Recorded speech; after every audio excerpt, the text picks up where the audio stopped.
Hello, you beautiful people. Welcome to the Dear Dad podcast. This is the place where we address dad dynamics and discuss personal experiences, stories, and poem submissions to help provide a platform for healing while simultaneously uplifting one another. Let's change the dad narrative all around. Let's go. Let's grow. Hello, you beautiful people. Thank you again for joining me at Dear Dad podcast. My name is Jamson Darius, aka BJ. And I am here with a special guest. And I'll say this so many times, and there's a reason why I say it so many times, because everybody that I come in contact with is either friend or family or very close friend. And this guy right now, we grew up together. We was in the same church. So, I'm not going to steal his shine. He has his own story as dadhood. And I'm going to let him tell you. I'm going to let him express how it was to be a dad and how it is to be a dad. I so appreciate this. Long overdue, man. How you doing? Man, good. Like I said, longtime friends.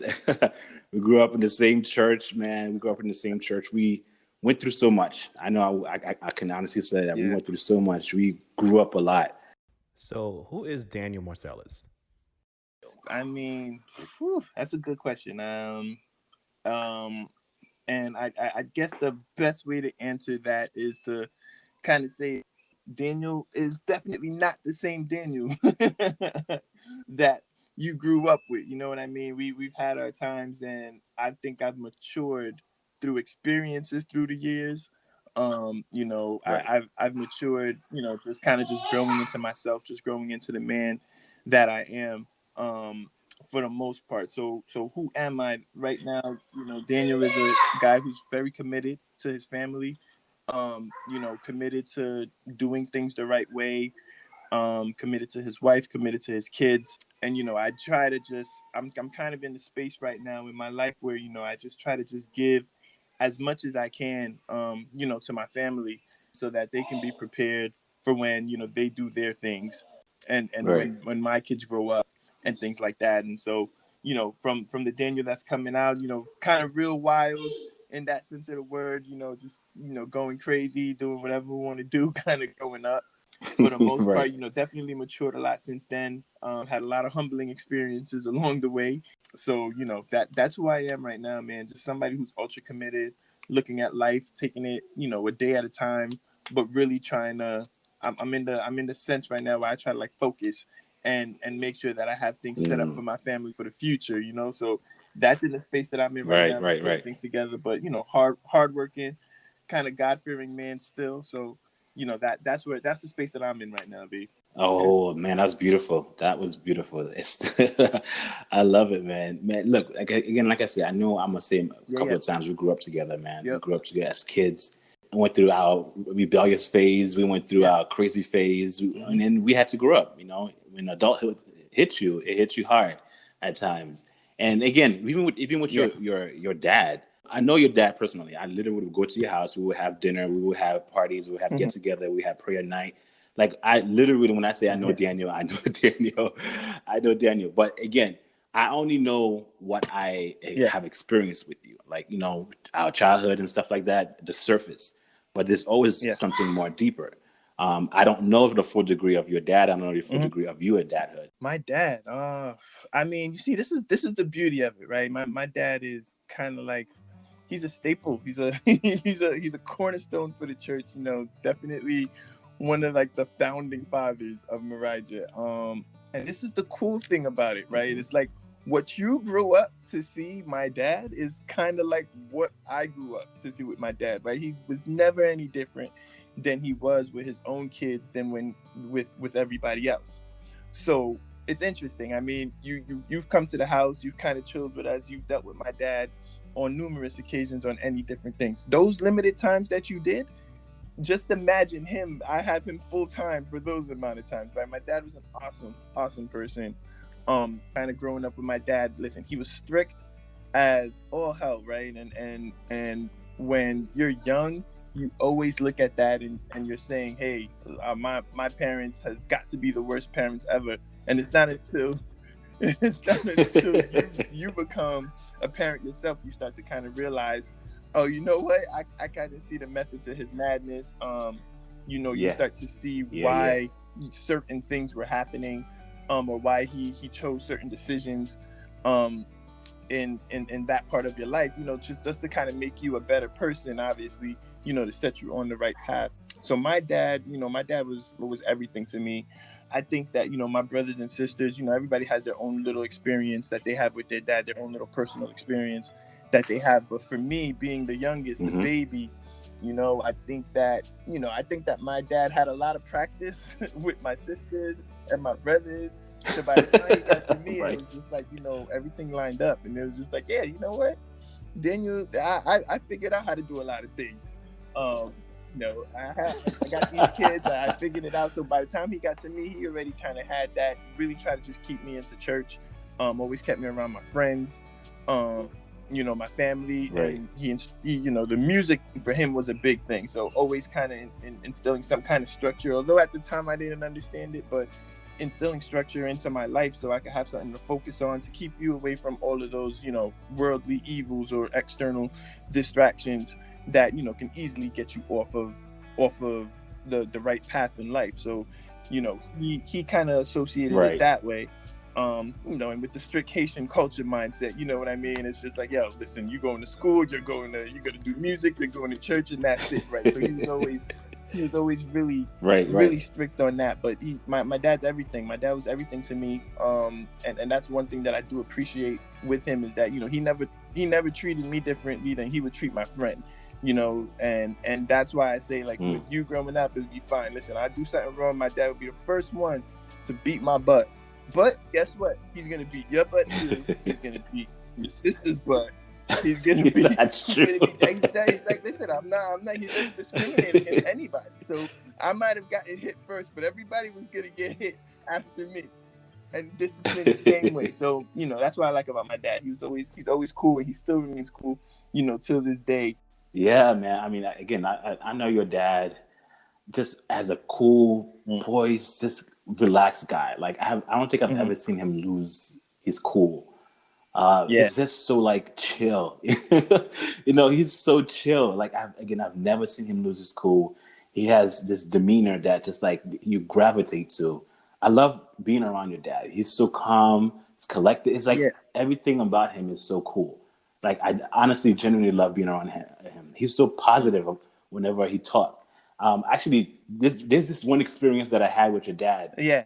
So I had this interesting story about your dad. When I first started into Seventh-day Adventists, I used to hate praying. I used to really just like despise praying because it wasn't something I was used to. And I remember it was a Saturday night where we either had Vespers or we were closing the Sabbath or we were opening the Sabbath. I think it's a Friday night, I'm going to say. And that's when the church was starting to build in Manhattan. And he was asking some people to pray. And I was just like, I don't think I want to pray.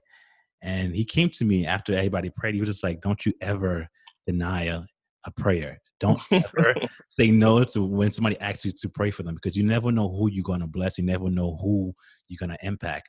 And prayer is not only for you, it's for other people. So I'm telling you right now, whenever anybody ever asks you to pray, you never say no. I was so shook. And the thing, I wasn't scared. I was going to say I was shook, but I wasn't shook. I was so like, I was taken back. And I literally sat down and I absorbed it. And I was just like, wow, okay, cool. All right. And no lie, Daniel, no lie. From that day on, anybody that asked me to pray, I was just like, yes, I'm going to do it. Because it was uncomfortable for me. But in order for me to be comfortable in it, I had to do it more often because I wasn't used to it. But because he approached me about it and told me, this is the reason behind it, this is why you have to do it, literally impact me for the rest of my life. And I have that story to tell as a testimony of that he's one of the individuals that literally propelled me and pushed me forward to actually taking my Christian walk seriously. Yeah, listen, that's powerful. That is so powerful. It sounds up my dad's alley. For the most part, I know we've talked so much on just him being kind of like cool, calm, and kind of collected. I mean, we had a lot of moments growing up where he was like that. I remember one time we were we used to do the band. Like we used to travel all the time. Like it was really heavy. at a certain point of our stretch, we used to go away every weekend, and we used to go to practice and stuff like that. I don't remember where we were going this particular time. Had a couple of blowouts, but for the most part, we were in the van, and I think we were driving to Victory Lake or something, and the wheel blew out. Like, it was crazy. We were all the way on one side, and the wheel blew out. We know we had plenty of wheels blowing out in our history, but this particular time, it was just so crazy. I think it was one of the first times that it had happened. Van full of kids, and he just calmly just pulls to the side, like, all right, let's go. Get the tire out, get the car up, and you got a whole bunch of kids, probably between the age of 13 and 18 at that point, just going crazy, whatever. And he's still trying to stay calm and change the tire really calmly, and took us the rest of our destination. And it's crazy because you think about that, and I think about it now, and it's just like, you know what? I'm so fearful of getting like my tire blown out. I'm like, I don't want to go. I don't want to be out here or whatever. But it's interesting because, I always think back to that time in moments like that. And, I know it's like a small moment, but it always kind of instills in me like, you don't have to be afraid. Like, I want to be like him. And I think that he kind of put that in me, because there's a lot of ways, there's a lot of different situations where I use that kind of, just that kind of example to get me through a lot of things. Like, even with my job, I've had jobs where, I was laid off and stuff like that. And then you start to panic and things like that. But it only lasts for like a second. Right. Because I think about, listen, my dad could change a tire with a whole bunch of screaming kids in it or whatever. I'll be all right. I could find another job, or I could do that. Or there's not anything that, you have to be worried about that, you can't get over. And I think he had a lot of little lessons like that where, I don't remember like sitting down with my dad and him telling me this.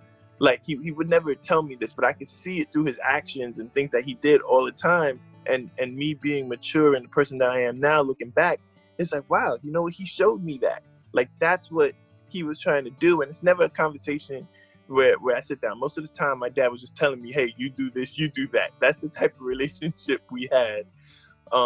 It wasn't ever like a sit down, hey, let me explain to you this, and let me talk to you about this sort of thing. It was kind of like, I know how this is going to end up. So if you follow what I tell you, you'll be fine. And now that I'm mature, kind of looking back, you see all of the actions that he did. You start to realize, okay, well, I was questioning why before. Now it's kind of like, oh, wow, I see why. Right. And not only do I see why, it's kind of like I'm implementing it into my life now, right, to kind of have a good situation for my kids, have a good situation for my family. Don't fear anything going forward. You can't show fear, right? The kids are looking at you and they're looking towards you. You can show emotion for sure, but they look at me like, like their hero, and I look at my dad like my hero. Like, yeah, he taught me, don't be afraid in little situations. Everything's gonna be all right. So that's just one thing that I kind of take from him going through my life right now. I mean, my dad is so important to me, and so important to how I live my life, with the different things that he was able to kind of show me when growing up, and just the way that he treated me, took care of me, took care of my friends, took care of everybody that was around him, which is important, because that for me is important too. That's another aspect, like looking at my dad and how much he did for other people. Obviously the church community was a strong point.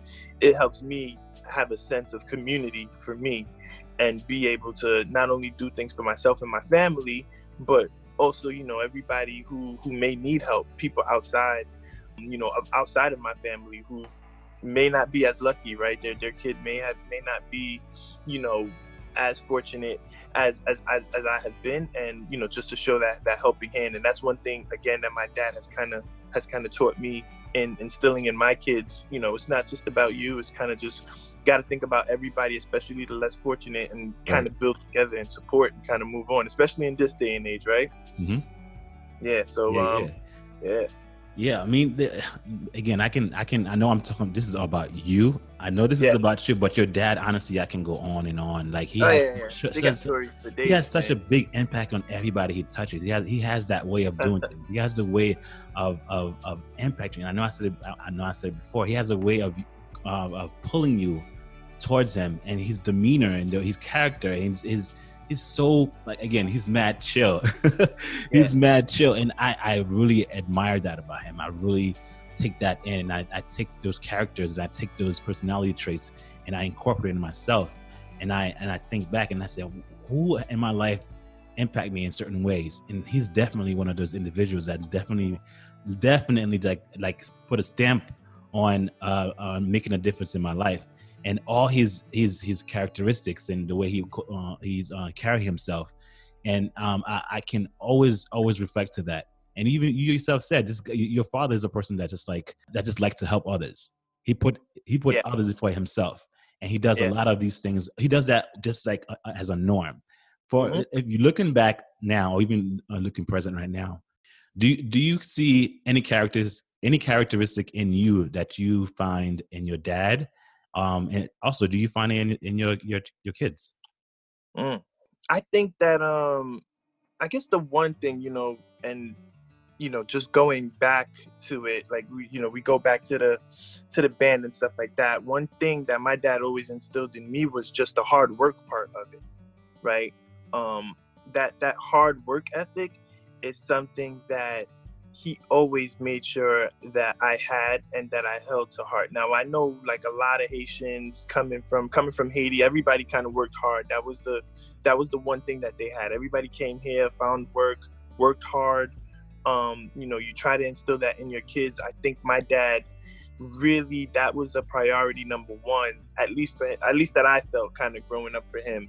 When he first introduced me to music, and the guys will tell you too, like I liked it, but I did not really love it. It wasn't a choice.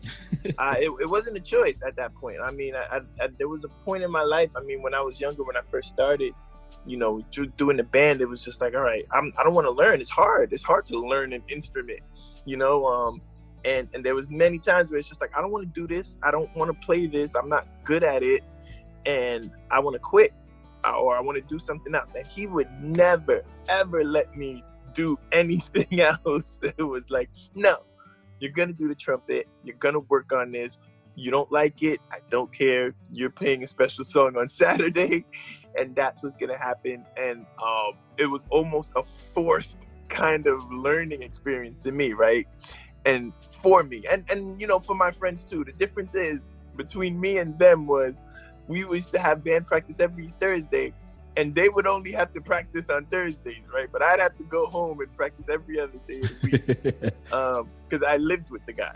So it's funny because I even now, like, I talk to my wife all the time. Like, I remember those days, and it's just so hard to kind of think about it. But there was a point in time, BJ, where it was almost like a light switch, right? It was just a point in time where I hated it so much, and then we started to go away. And then you started to go away a lot. You started to realize, okay, this music, I'm with my friends, I'm doing this. It just became part of life at that point. It wasn't no more hating it. It was good. And then when I went to school, I got a scholarship off of it. Then you start to see, oh, all right, this is still fun in college. And it wasn't until after college when, you're paying back the student loans or whatever the case may be, you're talking to people like, oh, I got all these student loans. And you're like, yo, I don't have that. I don't have that many. I had a partial scholarship going to St. John's. So I didn't really have that many student loans kind of coming out, which is awesome. And so I try to do that. I try to instill that work ethic in my kids. So hard in these days because there is so much for them to get caught up with. It's not just music. There's so much other activities that they can do. So I really try to get them to do, one thing. I mean, my son and I, I try to get him on the basketball track. I am more than sure that you're going to have the measurables. Your dad is tall. You're going to be tall. Like, all right, let's focus on basketball. And I try to keep them on that. They got the video games and all kinds of stuff, whatever, that are a distraction. And I always try to go back to my dad and say, what would my dad do if I didn't want to play the trumpet and I wanted to go play video games? We already know the answer to that one.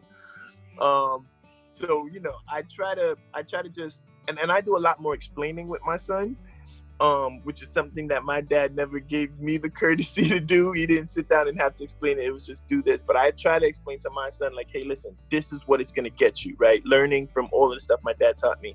My dad made me practice a lot. And at a certain point, I reap the benefits of it. And I tried to explain to him, hey, listen, when you practice on a smaller scale, when you practice and practice and practice, you'll be able to do it, right? Like, keep trying to shoot that jump shot, and you'll be able to make it one day. As you get stronger, as you continue to work out, as you continue to build yourself up, you'll be fine.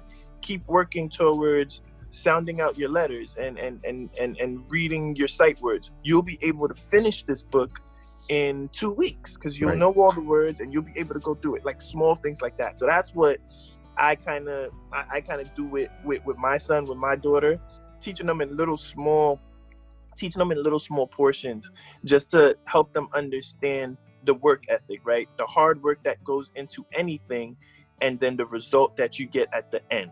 Right. And we do that in everything, even in church and Adventurer. They always want them to do these verses for any kind of special program. All right, hey, listen, let's get memorizing the verse. It's really long, but we're gonna take a couple of words a day, and we'll take a week, go through all of the words on Saturday. They do it perfectly. There you go. Nice. Reward ice cream. That's what we're doing.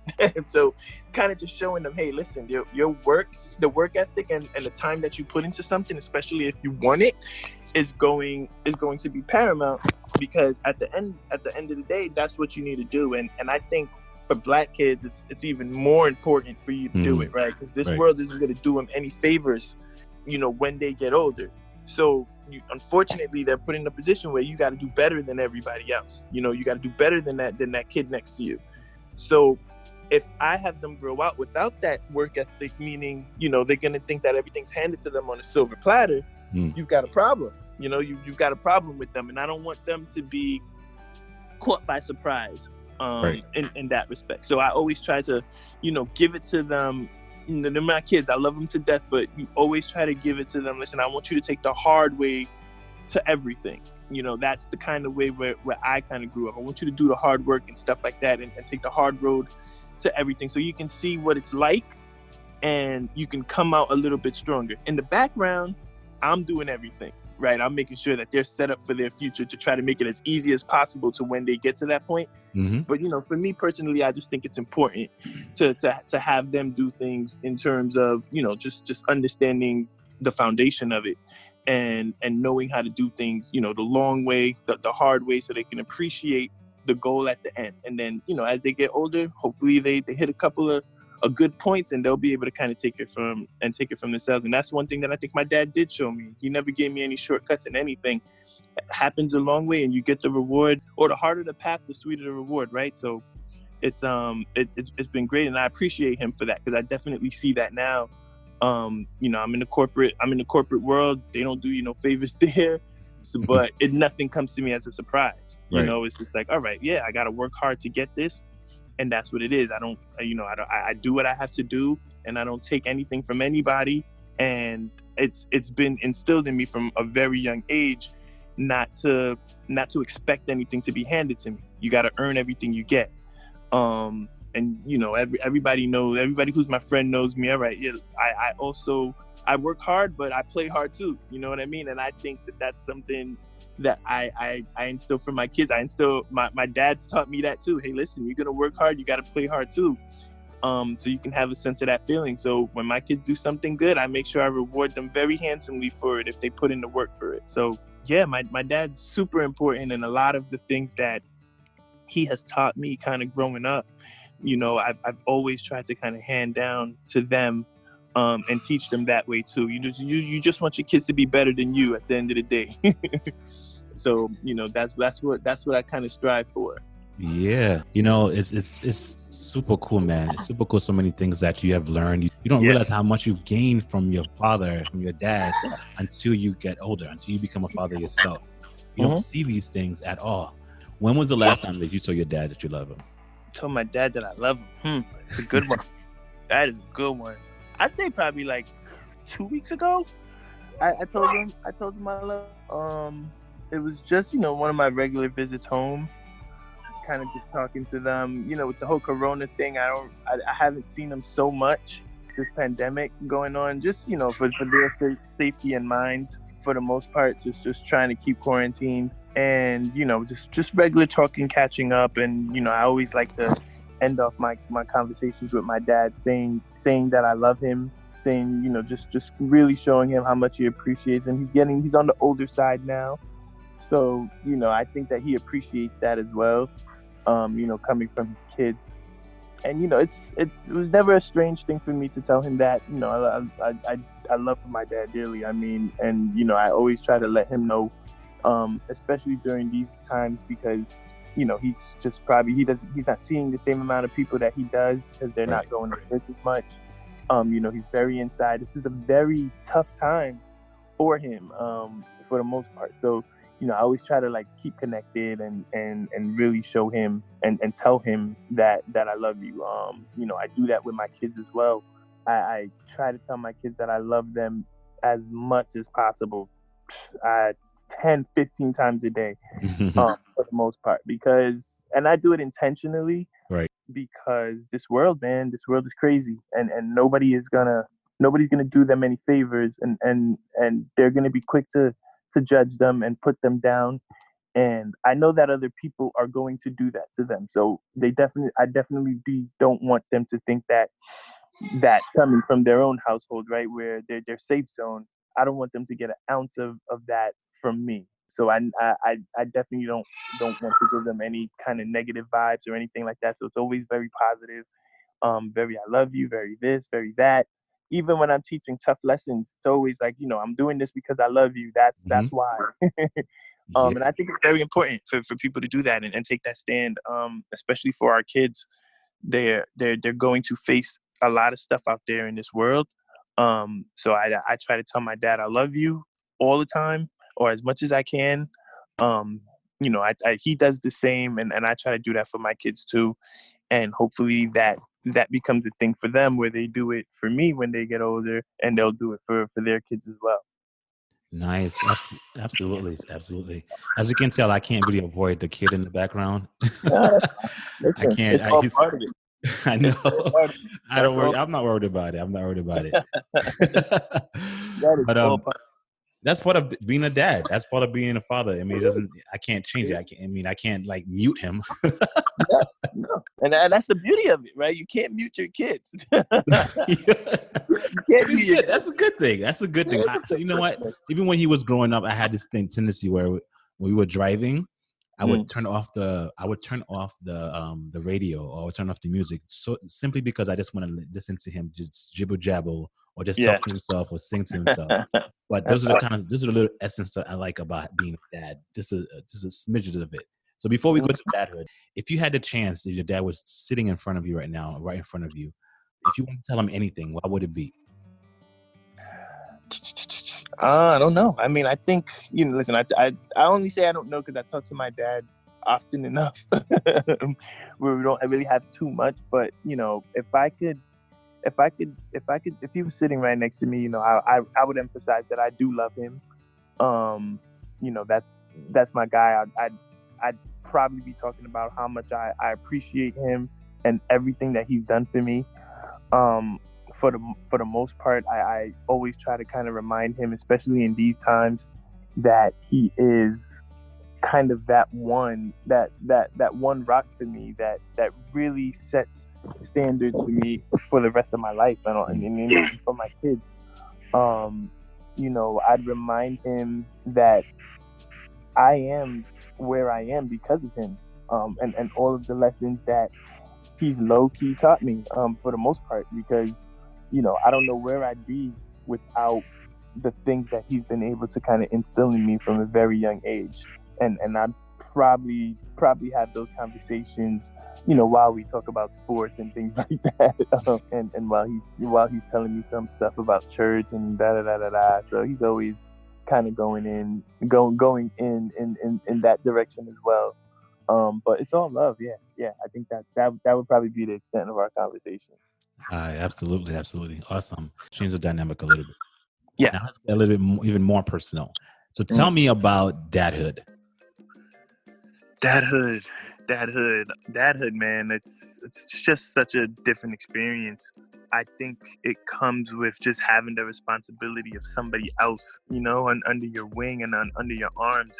Somebody else that you're responsible for. In my case too, two little people that I'm responsible for.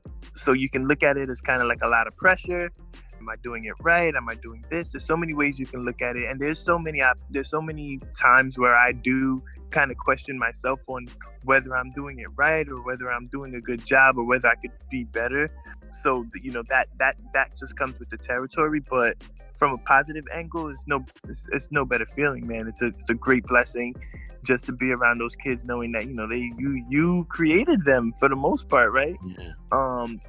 They're part of you, and seeing these little people in your likeness, for the most part, they're awesome, and you can see their little bit of characteristics, your characteristics in them, and you can see them grow and just kind of just enjoy life, and it's so good and so fulfilling, and so rewarding as well every single day, even the days where they make me upset.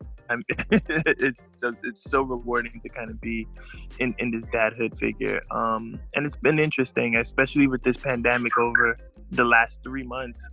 I've spent a lot more time with them than I have at probably any point in their life outside my daughter. But for the most part, I mean, you think that you'd get tired of them and stuff like that. Like, listen, they're a headache, but at the end of the day, like, I love spending time with my kids, and just being around them and seeing them grow. As you were growing up, even before you became a dad, before you became a husband, even when you were a husband and before you became a dad, did you have any idea what kind of dad you wanted to be? And if you did, are you that person now? Ooh, I have no idea. I have no idea. It's crazy. I mean, I met Martha at a very young age. When we got together, Martha, my wife. So, I mean, I've never really thought about what kind of dad I wanted to be. I think there were times when I was younger, I guess when I was mad at my dad, I was like, you know what, I'm not going to be the type of dad that disciplines my kids or is that strict. That's not going to be me.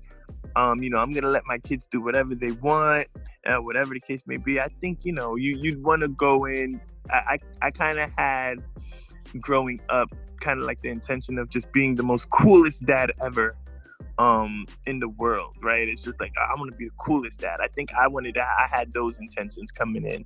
I don't know. I'd like to say that, I keep it balanced. I'm a very cool dad. My kids get away a lot. They get away with a lot more with me than they do with my wife. I'll tell you that much.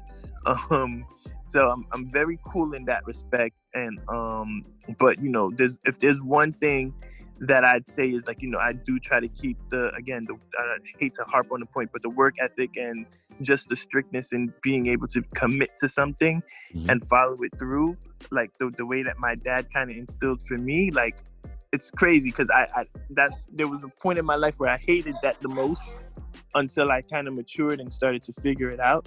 And now I'm looking at my kids, and it's just like, listen, I got to make sure that they have that because that's what I know. That's the only thing I know, and it's what I've been taught. I know that produces good results. So it's one thing that I try to keep. And if there's anything that I thought before being a dad is like, no, I'm not going to do that with my kids, I definitely do that now. And it's probably a priority for me to make sure that they understand and go through those paths. Before I mentioned that some of the best times that I have with my son is like, when I was in the car, I just like to hear him, speak. Yeah. One of the best phase of him when he started to actually start smiling and start reacting and start laughing. Those were the best time for me because now I know that he's taking in what I say. He understands what I say to a degree where he's able to smile. And those are one of my best part of being a parent. The best part of being a dad, because now he's able to I'm able to see my reflection in him. So the personality trait that he has, the characteristic that he has, the way he carries himself, the way he does certain things, he is me, and part of my wife as well. But as a man, it's a pride thing, and I see him every day, and I'm taking in these things, and I absolutely love it. I love these moments. I love this time that I'm spending with him. I mean, now I'm working from home, and I'm taking care of him. So I'm a stay-at-home dad, and I'm working, which is not easy at all, bro. Like, it's not easy. But because I know it's not for me, because I know the longevity of it is not for me, it pushes me forward. It could allow me to keep moving forward. So if I feel like I need to like stop one day, I look at this kid and I was like, I can't stop. I got to continue. Everything that I'm doing, I got to do it for him. Everything that I need to do, he's pushing me more and more to continue moving forward, because if I stop, it's him. Just like you said, all the stuff that you're doing right now, even the ethics that you're teaching your kids right now, it's not for just for today. It's for when they grow up, they have that foundation in them. So they can know how hard dad worked, and I can work that hard as well. Yeah. I mean, my kids they're super motivational tools for me. Just to kind of get through every day. And like you said, it's not easy being a stay-at-home dad. Not a stay-at-home dad, working from home, and being kind of like a full-time dad with the kids at home as well. It's hard to kind of do both, but if there's one thing that gets me through the day, is kind of like just looking up and seeing their faces, you know what I mean? And saying, all right, listen, we're going to get through this day. And I've so appreciated working from home. Coming from corporate finance, it's tough. Like the Wall Street culture is just kind of like work all day, and you rarely you're home. Up until this pandemic, you're just putting 12, maybe 14 hours a day in the office. So you're rarely home. And when you're home, the kids are usually sleeping, so you don't really get to see them during the week at all. And then, you just have your weekends with them, which, again, you appreciate. But now the dynamic has shifted so much where you're around them all day, now, and you kind of just seeing them all the time. It's beautiful. It is beautiful, and it's motivational where, you just kind of get through your day, and you make sure that, every time you need a little boost, they're up there. And they're up right in front of your face, so you kind of have that motivation to kind of keep going. And you always want the best for your kids. And I think that's something that, I've learned growing up with my dad. He just wanted the best, wanted to put us in really good positions. So you always want to put your kids in really good positions. So you try to make the best decisions for yourself to help you get to that point. I know I mentioned before, you as well, as far as the memories that you have of your children. And again, I mentioned, just a simple time, just like him looking at me, or him just like talking to me, or able to respond to certain things. Those are great memories that I cherish. Like I really just like I archive those memories, because again, I can't go back. Once today's over, I can't go back. So I'm trying to live within that moment. I'm trying to enjoy that moment. But those times, it's just, those are great memories. What do you like most about being a dad? For me, it's really simple. I mean, I just like I like the instruction that I get to give them, right? I mean, think about it. As a dad, your one pro that you have is that you've been through it already, right? So, you were 3 years old already. You were 4 years old. You were 5 years old, 6, whatever the case may be. So I like the fact that I get to use my knowledge there and help them along their way. Like my daughter's 8 and 6. And they swear that they can do everything the best and better than everybody. And I'm like, listen, you guys don't know. And I know there's going to be a time where they're probably going to be able to do some things better than me, when they get older. But for the most part, I know I'm the best hide and seeker right now. Okay. Like ain't nobody, none of y'all beating me in hide and seek, but you talk to them, they're like the best hide and seek. And listen, I think I'll put them up against any of the other 8 and 6 year old kids. They'll be all right. And you're not going to be able to find them. But when you play with daddy, listen, this is what it is. So I always try to give them the little secrets, and I use hide and seek as kind of like a simple example of it. So my daughter, oh man, she used to be terrible at hide and seek, kind of like the way my son is now, where he can be hiding somewhere and he'll just making tons of noise and blah, blah, blah, blah. And every day, I used to just train my daughter. We used to play hide and seek all the time, still do. And then just like, listen, when you're hiding, it's good for you not to hide in the same spot every single round, right? You got to learn that. Don't go to the same spot because you're going to get caught. And they're like, okay, cool. And she picked it up. And within like a couple of weeks, she was hiding in different spots. And I'm like, all right, it's getting a little bit more challenging. And then I'm like, all right, hey, listen, another good tip is you got to be as quiet as possible. You can't be in the corner going, right? And just showing them, hey, listen. And in 2 weeks, she picked it up. And then all of a sudden, she started to get it. And now when she hides, you can't even find it. You're like, hold on, all right, game over. She's switching her positions every round. She knows when you're by her, so she gets quiet. If she knows you check the place, she'll go and she'll hide there within the same. She got all of the tricks and tips up her sleeve. And I use that as a simple example because that's kind of like how I treat them with life. You know what I mean? It's just like, listen, I'm going to show you all of the little secrets that you need to know, all of the little things that I know that I can show you. You don't have to step on this landmine. This is what you do. Go around it. Go this way. You know, you need to go to college. Cool. That's fine. This is the best way to do it. You got a bully situation. Hey, listen, try this. It's going to work. Things like that. You know what I mean? So I think for being a dad, that's the best part for me, is just kind of like teaching them those life lessons. You know, I'm ultra kind of extra with it. My wife would say like, "Oh, you go above, you go crazy in your lessons." It does. I mean, I want to make it fun, and I want to make it an experience for them to kind of take with them, so that they don't forget it, and you know, just kind of talk to them about those issues and things that help that you can help navigate them through. So the instruction part of me is the big part, which is kind of like most like my dad, right? It's just like, yeah, he wants to show me how to do things. So me, it's just like showing the kids how to do it, but having them understand why they do it is important for me too, so that they can take those little aspects, those little lessons, and take with them in their life forever, and you know, hopefully kind of pass it down to their kids, and that will help me say, all right, you know what, job well done for the most part. That's the most important part for me. Oh, absolutely. Yeah. I just heard you said that you've went through 3 years old, you went through 4 years old, 5, 6, 7, 8 years old. You went through all that stuff, so you have an understanding of that. But when you said that, it actually generated this question in my head, or this thought. We went through the age that our kids went through, but one thing that we did not go through, any one of us, you or I, is how to be a father. We don't know how to be a dad. There's no instruction to be a dad. Literally, you can see as much examples around you as you can. You can jot it down. You can like do whatever you can, but there is no hands-on instructions on how to be a dad. Dad is pretty much filling your way around. No, I mean, you can have examples that, like you say, with your father set a foundation for you, but the way he grew up and raised you is not the same way you're gonna raise your kids. And it's a different time frame. It's a different dynamic. It's different. So fatherhood, or dadhood, should I say? Dadhood is there's no instruction on that. You can't just say, "Oh, I know how to do it now. I know how I'm going to raise my kids.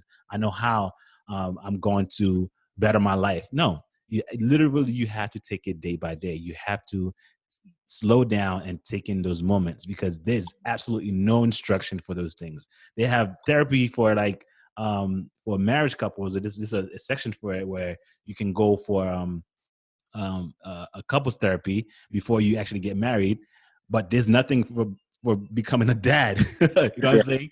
You don't have an instruction to be a dad. Dad is something you have to want first in order for it to actually work. Because I know that's a lot of the problem that some people go through, where they become fathers, but they never wanted to be a dad. You know, they never wanted to be a dad. So now having a child is a nuisance. It's a problem, because now they don't want to change their ways. They still want to go out partying. They still want to go drinking. They still want to hang out with other girls and all that stuff. Like you losing out on those things. So now you don't have time for your kids, because that you want to continue living your life. And I've always said, dadhood is an evolution. You have to evolve when you become a dad. If you don't evolve, if you don't change, if you don't change your mind frame, you will never be the dad that you were meant to be to your kids, because now you're stuck on your own ways and refuse to grow up. Yeah. I mean, listen, you're 100% right. I mean, I think that there are no rules to it, right? It's a day by day. It's a day by day process. And you learn as a dad every day too.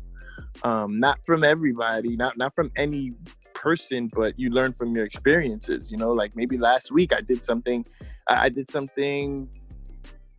differently than I would do this week, right? It might be the same thing, but you'll just learn as a dad, hey, listen, that didn't work. That instruction didn't work too good with Justin. I need to change it up if I'm going to Martha about it or something like that, you know? So as a dad, you kind of go through those experiences, and I agree with you 100%. You do have to want it first, right? And once you want it, then you'll be more inclined to kind of be that person that provides the best for your kids. and you'd want to be part of their life, and you'd want to be able to spend every waking moment with them, so that you can be able to kind of be that person to guide them through, right? Because that's your kid. So I 100% agree with that notion. I feel like, for me personally, my kids are, they're my everything. For the most part, like you can't picture your life without them. And it may be a culmination of, just me wanting to be a dad so bad, all the sacrifices that you put in for them thus far, and just all of the moments that they give you so much joy. And it's just, yes, I want to be that dad. I feel like my kids give me the opportunity to do that. They're great kids. Very fun loving. They have their moments, but for the most part, they're awesome to watch grow. In that respect. Oh, beautiful! That's so beautiful. So again, I know before I asked you about becoming a dad, and before you become a dad, did you have any idea? So I'm shifting it a little bit. So was there anything that you feel like you could have done different as a dad?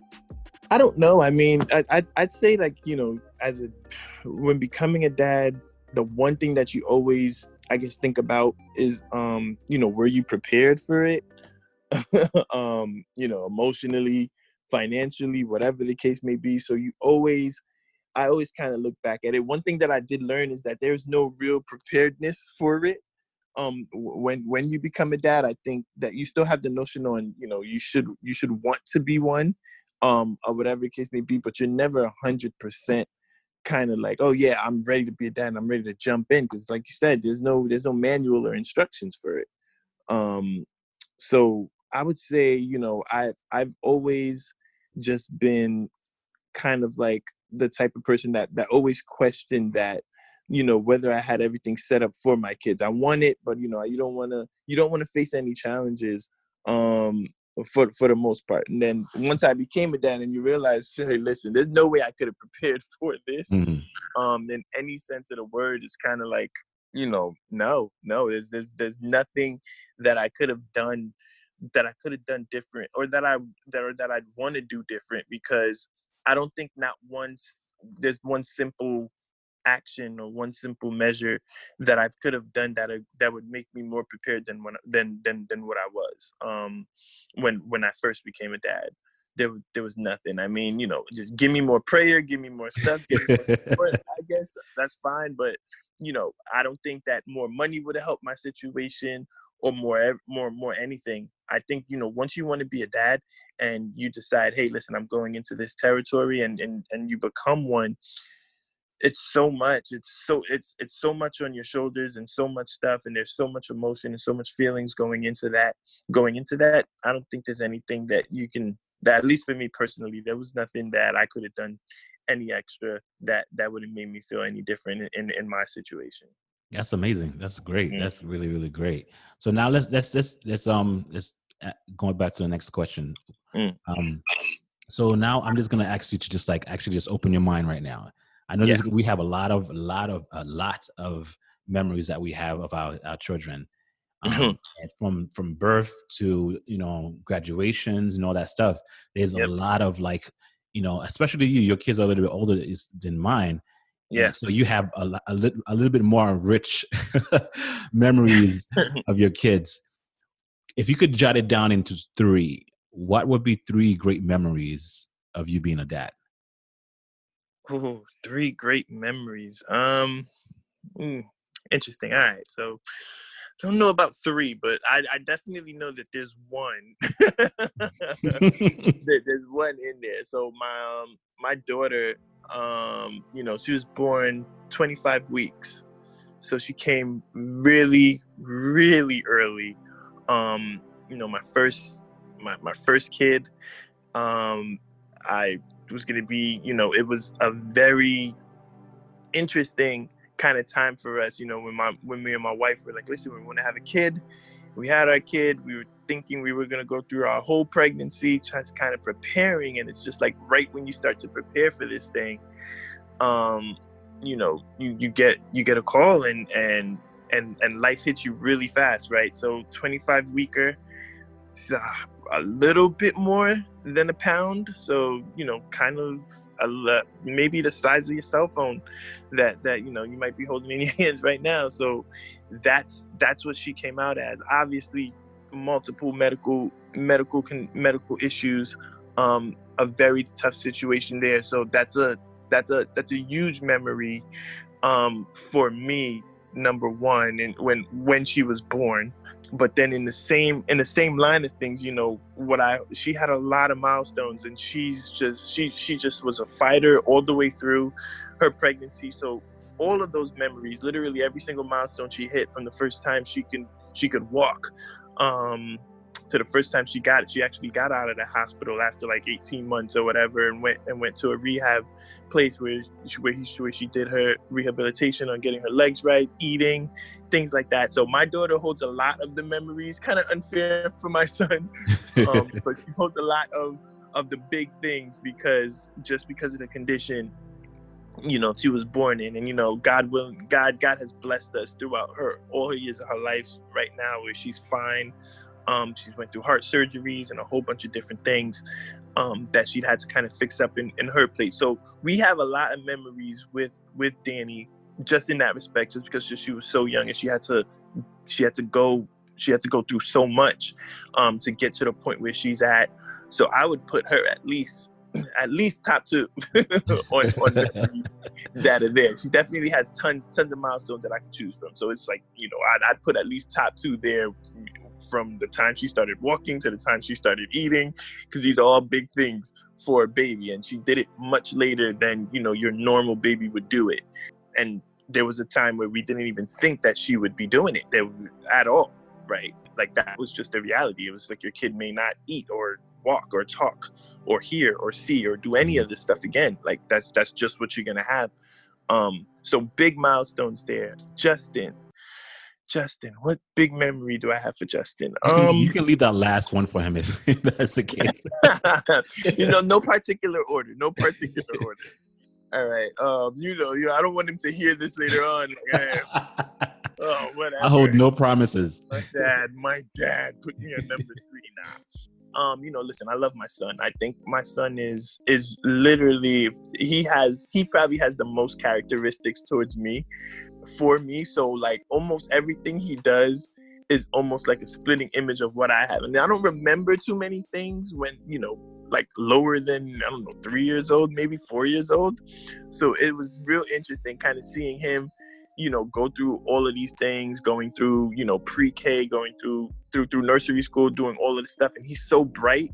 He's very smart. So a lot of the stuff that he does is like ahead of his time. You get to read, and he started writing quick. He started counting quick and started doing all of this stuff.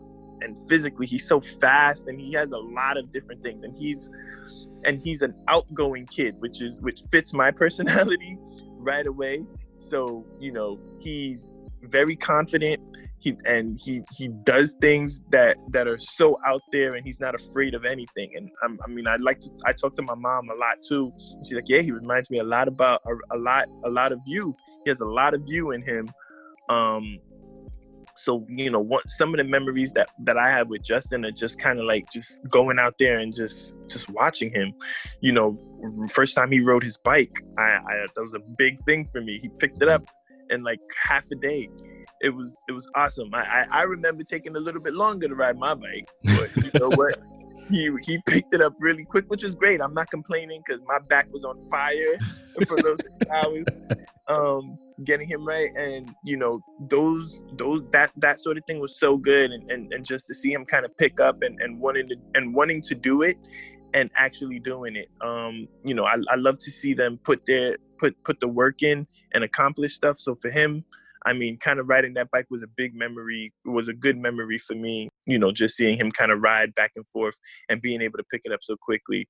My daughter rides a bike too, but it took her longer to get it. Justin picked it up very quick. And he always surprises me at how quickly he's able to do things, or pick it up, whatever it is. You show him how to do it. Even if he doesn't want to do it, he's going to figure it out. You give him a little bit of instruction, he takes it all the way there. So that's one of a lot of the memories that I hold with him are just his accomplishments and how quickly he does things. So surprised. Love my kids to death, But that's what I kind of hold at heart. Awesome. Okay, I have three more questions for you, and I'll let you go. Yeah. How do you want your kids to remember you? I want to be a hero, man. I want to be a hero. No. I mean, listen, it's not even about remembering. We've talked so much about life lessons and them taking it. I want them to just always be, I don't want them to always be dependent on me, but I just want them to always take the lessons that I've instilled in them and be able to use it. So I guess I want to be remembered as the person who helped foster their path through the life that they take. If that makes any sense. It's just, I want them to just be I want to be known as the guy that, he's the guy that gave me the tools that I needed to get there, right? And he didn't just give me regular standard tools. He gave me the complex ones that, are going to drive me through those really, really tough situations. And that's who my dad is, right? And he was able to do it in a really cool and fun way, so that I could give them, that sense, that sense of grace kind of coming into their life. So, I definitely want them to remember me as dad. I don't want to be remembered as a tough, strict dad or whatever that helped them get to where they want to be. So I try to balance out as much as possible, but definitely want to be remembered as that person that added that value to their life, in the sense of, just providing the tools that they needed to kind of navigate through it. Cool. So I'm going to ask you to actually, again, now, if you want to step into a little time machine, your kids the age that they are right now. So I want you to envision them at a later age in their lives. So if they're like 20, 30, 40 years old right now, what message would you leave with your son and your daughter right now? Ooh, that is a good one. Probably, listen, if they're being the kind of guy that I am, it's probably going to start off with something like, "Ha, I told you so."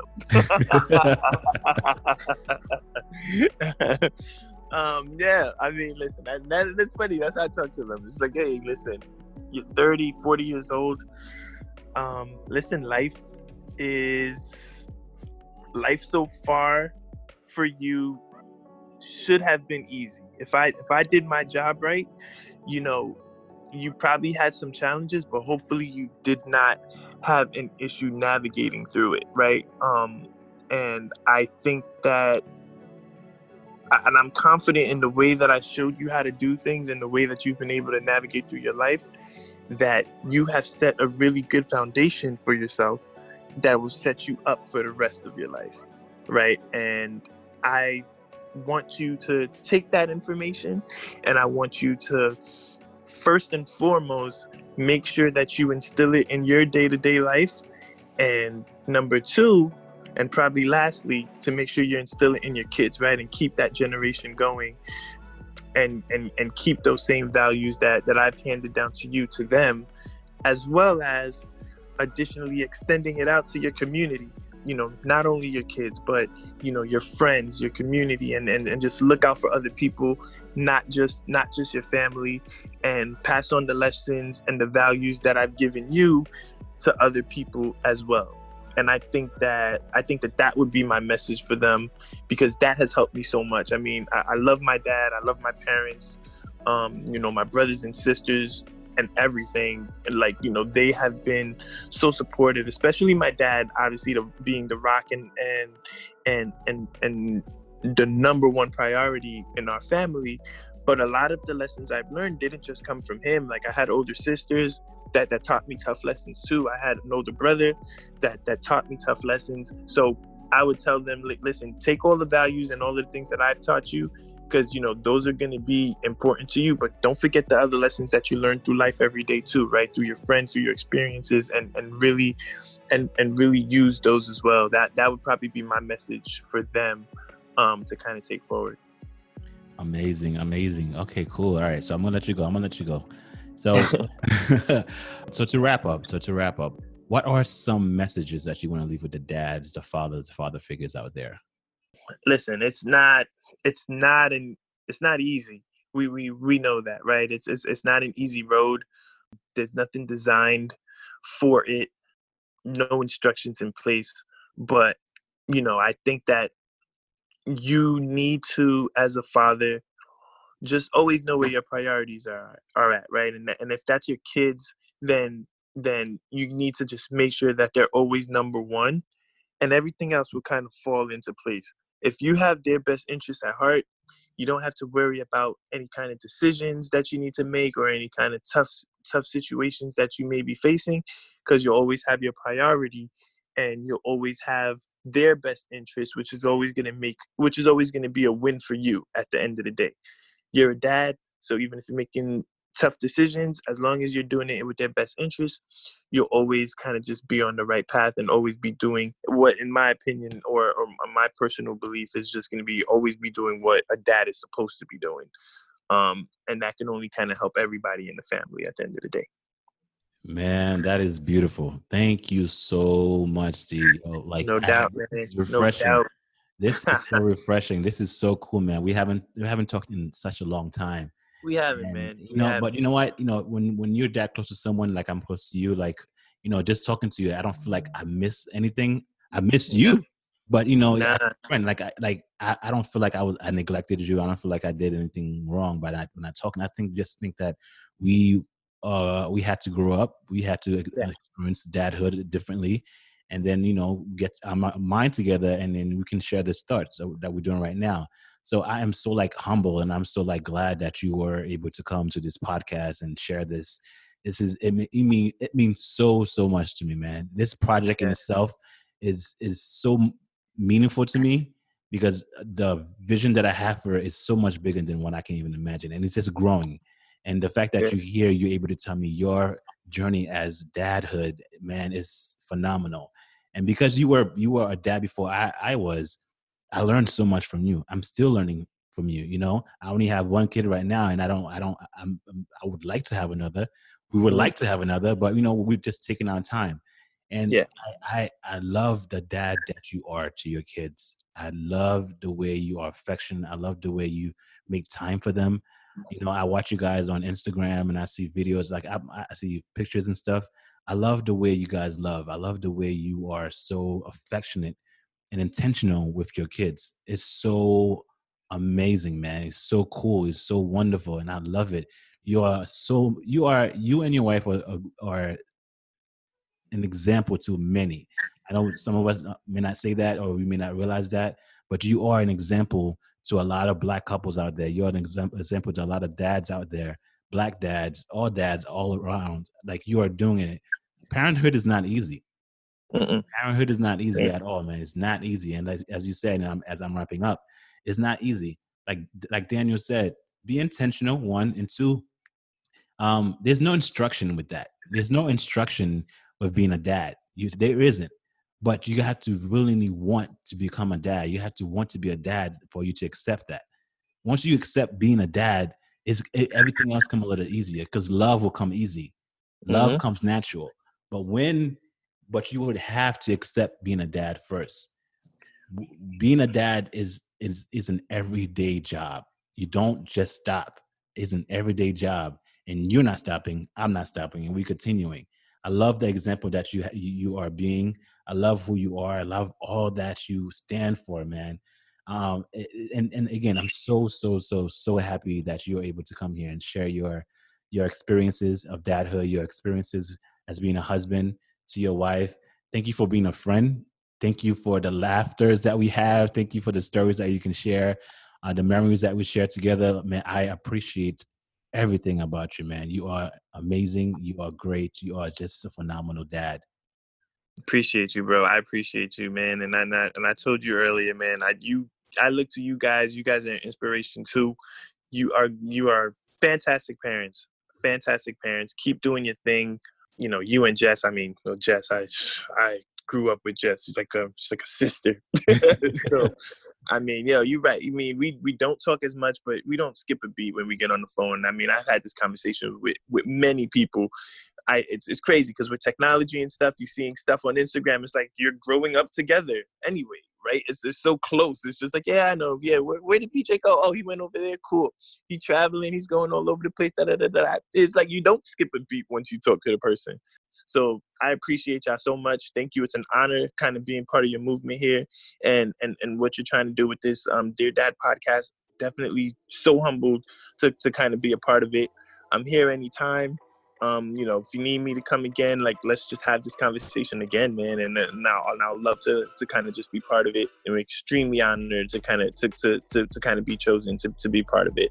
And I love you guys to death, but it's been really good. And I just hope that you just continue to keep doing what you're doing and sharing your experiences and sharing this podcast and the experiences of this podcast, because I think it's going to help a lot of people, especially black couples coming into their own, having kids and being able to kind of just share the experiences that we black dads do, across our platform. Yes, man. Yes. And I will definitely have maybe another panel of black dads. Nice. Just have open dialogue or open conversation. Maybe when this COVID thing goes down, I'm looking forward to doing some great things. So once this stuff go down, my wife and I already start brainstorming and stuff that we want to do and need to do for this podcast. Cool. Making it a business, making it a company, making it something that we can actually make some kind of revenue from. But nice. in all to say that, man, I look forward to talking to you again. I'm so humble and so thankful for your presence, man. I love your energy, dude. You always had this explosive energy, and I even still today as a dad, I don't know where you get all that energy from. Oh man, I love your energy. I can't tell you. I love your energy, and I love who you are. Thank you for being a friend, man. Thank you for being a friend.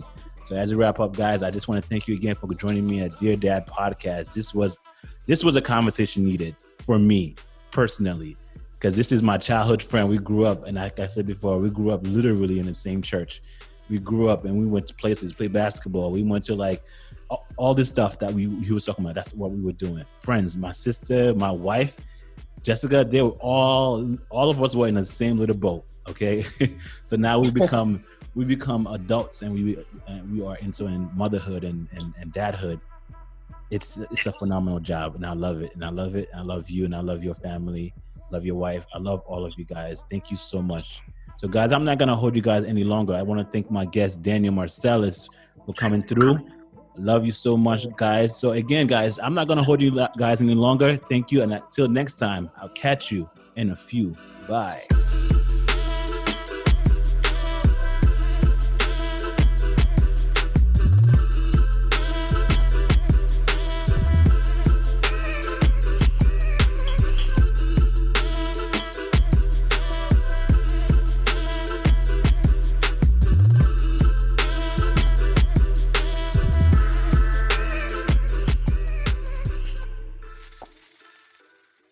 For more Dear Dad podcasts, visit Apple Podcasts, Stitcher, or wherever you listen to your favorite shows. Make sure you check Dear Dad Podcast on your favorite Instagram social media platform at Dear Dad Podcast. Catch you later.